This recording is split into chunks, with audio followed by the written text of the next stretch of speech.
पोड़गला विद्युत ट्रांसफॉर्मर अंधार रे जीवन बिताउछंती ग्रामवासी 15 दिन हेब एमिति अंधार रे रही आसुछंती केन्दुझर घसीपुरा ब्लॉक रो बरांग ग्रामवासी। शीघ्र ट्रांसफॉर्मर मरामती दाबी रे रामचंद्रपुर विद्युत ऑफिस आगे लोके धारणा देइछंती। सर्ट सर्किट जुगु ट्रांसफॉर्मर टी पोड़ी जिबारु एभली समस्या सृष्टि होईछि।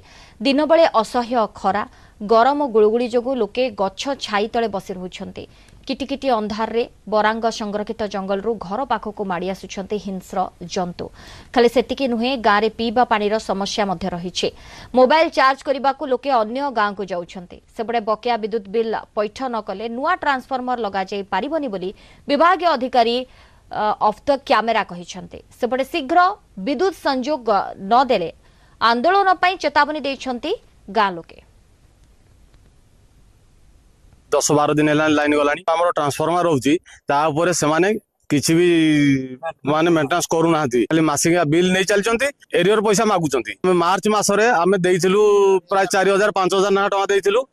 एबे पुणी मागुचंती एरियर पैसा नदेले आमे ट्रांसफॉर्मर तमरो लगेबू नाही। बर्तमान जेई नाहंती तो से माने कहउछन ना मु एठी अछि सेठी अछि मु जाई परिबिनी काली संडे अछि मु आसी परिबिनी तेनकरी देखा जीवो को दिन मु गले काम करी। खरा दिन रे आमे दौड़िया खट खंडे पकई ना गच्छ मूल रे टिके पवन भी ठीक रे बाजुनी आमे राति रे भारी असुविधा रे पडुछु। हमरो ट्रांसफॉर्मर माने 12 रु 15 दिन हेलाडी एया पोडी जायछि। जेई बाबू पाखो आसिलु आ सी जायतिल फोटो उठै गेले तुला 3 दिन भीतर माने नुवा ट्रांसफॉर्मर बसिबो। पिछला एरिया रो तुमरो अछि 10 लाख रे तुम 4 लाख न देले आमे तथापि लाइन दबुनो।